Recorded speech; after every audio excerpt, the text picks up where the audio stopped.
హైదరాబాద్ నగరంలోని పారిశ్రామిక భూముల కోసం కాంగ్రెస్ పార్టీ హిల్ట్ పి పేరుతో చేస్తున్న 5 లక్షల కోట్ల భూ కుంభకోణాన్ని ఎండగట్టేందుకు జీడిమెట్ల పారిశ్రామిక ప్రాంతంలో పర్యటిస్తున్నామని భారత రాష్ట్ర సమితి వర్కింగ్ ప్రెసిడెంట్ కేటీఆర్ అన్నారు.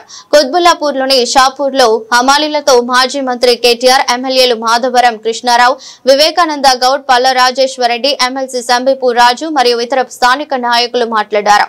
అనంతరం కేటీఆర్ మీడియాతో మాట్లాడుతూ 9,300 ఎకరాల ప్రజల ఆస్తిని పారిశ్రామికవేత్తలకు అన్యాయంగా కట్టబెడతామంటే బీఆర్ఎస్ పార్టీ చూస్తూ ఊరుకోదని హెచ్చరించారు.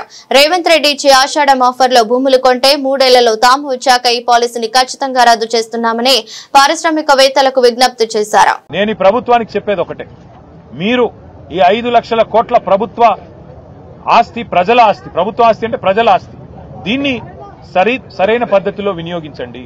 పేదలకు ఇల్లు కట్టివ్వండి, మేము వ్యతిరేకం కాదు. ఈ భూములు వెనక్కి తీసుకోండి, కావాలంటే 50%, 60% వెనక్కి తీసుకోండి. గ్రీన్ ఇండస్ట్రీలు పెట్టండి, మేము వ్యతిరేకించట్లేదు. అట్లాగే ఐటీ పార్కులు పెట్టండి, మేము వ్యతిరేకించట్లేదు. కానీ పారిశ్రామికవేత్తలకు అడ్డికి పావుషేరుకు రాసిస్తాం. మీరు ఇష్టం ఉన్న అపార్ట్మెంట్లు కట్టుకోండి, మాల్స్ కట్టుకోండి, మీరు ఎంజాయ్ చేయండి. ప్రజల సొమ్మును మీరు అత్త సొమ్ము అల్లుడు దానం అన్నట్టు మేము దానం చేస్తాము, మీరు అమ్ముకోండి, ఇష్టం ఉన్నట్టు చేసుకోండి అంటే బీఆర్ఎస్ చూస్తూ ఊరుకోదు.